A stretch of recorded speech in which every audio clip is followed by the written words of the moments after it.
ग्राम विकासातून राष्ट्र विकासाचा मूलमंत्र देणारे राष्ट्र ऋषी भारतरत्न नानाजी देशमुख यांची आज पुण्यतिथी।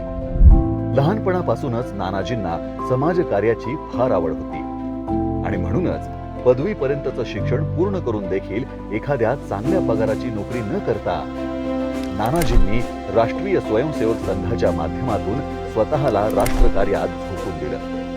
राष्ट्रीय स्वयंसेवक संघावरील त्यांची निष्ठा पाहून द्वितीय सरसंघचालक परमपूज्य गोळवलकर गुरुजींनी नानाजींना संघाचा प्रचारक म्हणून उत्तर प्रदेशमध्ये पाठवलं। परिणामी अवघ्या 3च वर्षात गोरखपूर आणि आसपासच्या भागात संघाच्या 250 शाखा सुरू झाल्या।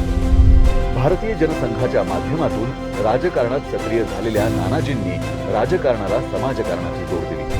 पुढे वयाच्या 60व्या वर्षी राजकारणातून निवृत्ती घेत नानाजींनी आपलं पुढील आयुष्य व्यक्तिनिर्माण आणि ग्रामविकासाला समर्पित केलं। गोरखपूर येथे भारतातील पहिले सरस्वती शिशु मंदिर स्थापन करून नानाजींनी शिक्षण क्षेत्राला चालना दिली। उत्तर प्रदेशमधील गोंडा जिल्ह्यात दीनदयाळ शोध संस्थांच्या माध्यमातून पाणी अडवा पाणी जिरवा असं म्हणत सिंचन क्षेत्रात विकासाचं काम केलं।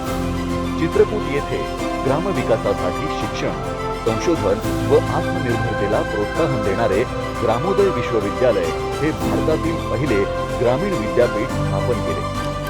असा हा नानाजींचा संपूर्ण जीवन प्रवास विकसित भारताच्या संकल्प पूर्तीच्या प्रवासात आपल्याला सदैव प्रेरणादायी ठरणार आहे।